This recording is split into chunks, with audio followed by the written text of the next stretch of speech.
રાજ્યમાં ગઈકાલે ભારે પવન પણ ફૂંકાયો અને સાથે વરસાદ પણ આવ્યો, જેના કારણે અનેક ખેડૂતો જે છે તે ચિંતિત છે।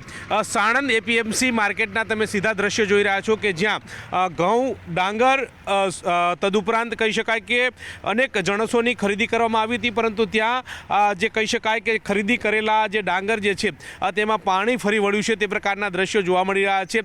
તૈયાર કરેલો પાક જે છે તે પાણીમાં ગરકાવ હોય તે પ્રકારના દ્રશ્યો જે છે તે જોવા મળી રહ્યા છે।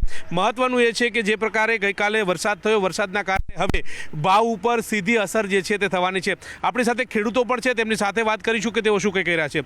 કેટલા રૂપિયા ભાવ હતો ઘઉંનો અને અત્યારે આ વરસાદ થયા પછી કેટલો થઈ ગયો? 550 રૂપિયા અત્યારે લગ્ન આવતા હતા, બરોબર। હવે અત્યારે 450 નથી આવતા। શું કરવાનું ખેડૂતને? અને જે જણસું હતી એ અંદર પલળી ગઈ અહીંયા ખેતરોમાં। કેટલા ગામમાં કેટલા લોકોનું નુકસાન હશે આમ સાણંદ તાલુકામાં જોઈએ તો? સાણંદ તાલુકામાં આમ ગણીએ તો લગભગ ટોટલ આમ હશે 400-500 ગામોનું બધું નુકસાન કેટલું થયું હોય ખેડૂતો વિશે બધું આમ પલળી ગયું, એટલે કે એના લીધે કે બહુ ભાવ નથી આવતા એમ। બસ મારું તો એટલું જ કહેવું છે। પલળ્યા ના આવત તો કેટલો ભાવ આવત ને? હવે પલળી ગયા છે એટલે કેટલો ભાવ? 500 થી 600 ભાવ આવત તો, અને અત્યારે પલળી ગયા એટલે કે 500માં એને હાવ ઘટી ગયું છે, કેમ 400 ને એમ કે એવો ભાવ આવે છે હાવ। કાકા જે ખર્ચ કર્યો તો એ પ્રમાણેનું વળતર મળશે ખરું? ના, નહીં મળે, નહીં મળે, 25 કાંઈ નહીં। એનું કારણ કે બધું ઊભો મોલો તો બધો પલળીને નીચે બેસી ગયો, બરાબર। તો હવે ખેડૂતને લેવાનું જ શું જોઈએ એમાં? હજા માર્કેટમાં આવી છે, માર્કેટમાં 400-450 રૂપિયા ભાવ આ બિલ લ્યો જુઓ, તો અમારે શું લઈને જવાનું હવે? તો આવી રહ્યું બિલ। તમારે એકલાને આવું છે કે બધા બધા ખેડૂતને, એકલા નહીં, બધાને ચોક્કસ? તો બધા ખેડૂતોને આ નુકસાન જે છે તે થયું છે।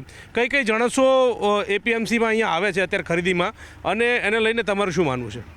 અત્યારે તો બધા ખરીદી કરવા માટે આવે છે, પણ આ વરસાદના હિસાબે બહુ નુકસાન થયું છે, બરાબર।